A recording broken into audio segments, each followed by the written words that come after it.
So, it says there, in the first year of his reign, in the first month, he, that's Hezekiah, did what? Opened the doors of the house of the Lord and did what? Repair them. Okay. So, if Hezekiah opened the doors of the temple, is because the doors were what? Closed. If he repaired them, is because the doors were what? Broken. Right? So, why were the doors of the temple closed and broken? Why? Because the people had turned their backs on God.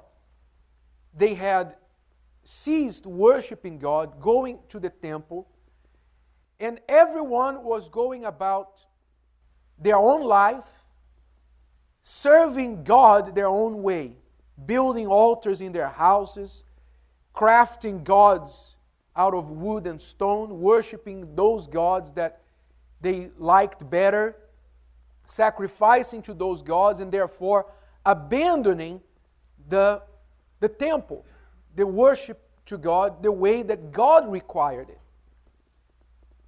You know, it's not very different nowadays. Maybe people don't build altars in their houses nowadays, even though some people still do.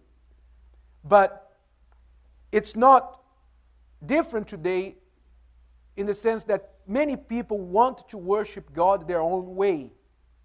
They want to worship God that they have made in their own image and likeness.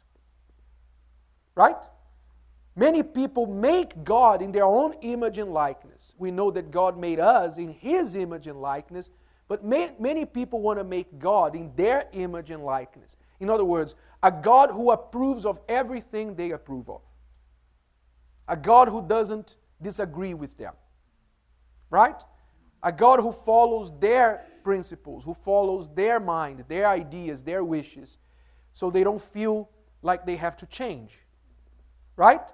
So that's why the people were turning away from God, because they felt, well, serving God is hard. We have to go through all these requirements, so let's just make gods who are more like us. So that's what they did. And today people do the same.